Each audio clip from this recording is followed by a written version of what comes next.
ஆகாஷ் ராகவ் ரூம்ல இருந்து முரளி வச்சிருந்த ரெக்கார்டரை எடுக்கிறாங்க. எடுத்துட்டு இது எப்படி இங்க வந்துச்சு அப்படின்னு சொல்லிட்டு அதை போட்டு பாக்குறாங்க. போட்டு பார்க்கும்போது ராகவும் அப்படியும் பேசுனதை ஃபுல்லா ரெக்கார்ட் ஆயிருக்கு. எப்படி அவங்க 2 பேரும் பேசுறதை அவங்களே எப்படி ரெக்கார்ட் பண்ண முடியும்? இதுல ஏதோ இருக்கு. யாரோ அவங்க பேசுறதை கேட்கறதுக்காக தான் இதெல்லாம் பண்ணிருக்கிற மாதிரி எனக்கு தோணுது அனு. இது எப்படியாவது ராகு கிட்ட சொல்லணும் அப்படின்னு சொல்றாங்க. ஒருவேளை இது முரளியோட வேலையா இருக்குமோ ஆகாஷ் அப்படின்னு சொல்லிட்டு அனு கேக்குறாங்க. ஆமா அனு, நீ சொல்றது கூட கரெக்ட் தான். அவங்க என்ன பேசுறாங்கன்னு தெரிஞ்சுக்கிறதுக்காண்டி இப்படி எல்லாம் பண்ணாலும் பண்ணுவான், பெரிய கிரிமினல் வேற அப்படின்னு சொல்லிட்டு ஆகாஷ் சரி இதை அபிகிட்டயும் ராகவ் கிட்டயும் நம்ம முதல்ல காமிக்கணும் அப்படின்னு சொல்லி பேசிக்கிட்டு இருக்காங்க. இந்த பக்கம் ஆபியும் ராகவும் பேசிட்டு இருக்காங்க. ராகவ், அபி இந்த கிளைமேட்டுக்கு பஜ்ஜி சாப்பிட்டா நல்லா இருக்கும்னு நினைக்கிறேன். நான் உன்னை பஜ்ஜி சாப்பிட கூட்டு போகட்டா அப்படின்னு சொல்லிட்டு ராகவ் வந்து சொல்றாங்க. இதை கேட்டுட்டு அபிக்கு ரொம்ப சந்தோஷம். பஜ்ஜினா அவங்களுக்கு ரொம்ப பிடிக்கும் இல்லையா? அதனால சரின்னு வாங்க போகலாம் அப்படிங்கிறாங்க. ஆனா ஒரு கண்டிஷன். நான் வந்து அன்னைக்கு அப்பா அம்மா சமாதியில வச்சுட்டு நான் உன்கிட்ட கேட்டேனே, அதுக்கு நீ எனக்கு பதிலே சொல்லவே இல்லை. அதுக்கு இப்ப பதில் கிடைச்சாதான் நான் கூட்டு போவேன் அப்படின்னு சொல்றாங்க. பதிலா? அப்படியா?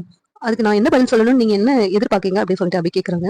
அதாவது உனக்கு என் மேல லவ் இருக்கா இல்லையா அப்படின்னு சொல்லி தெரிஞ்சாகணும் அப்படின்னு சொல்லி சொல்றாங்க. லவ்வா அப்படின்னு சொல்லி அபி கேக்குறாங்க. லவ்னா உனக்கு என்னன்னு தெரியுமா? உன்னுடைய அகராதியில அந்த லவ்னா என்னன்னு சொல்லு, நான் தெரிஞ்சுக்கணும் அப்படின்னு சொல்றாங்க.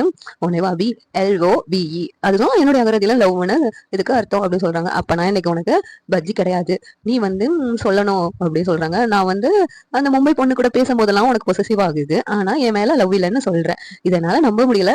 அதை நான் உன் வாயால சொல்லணும்னு தான் எதிர்பார்க்கேன். நீ சொல்லணும்னு நான் ஆசைப்படுறேன் அப்படின்னு சொல்லிட்டு ராக சொல்றாங்க.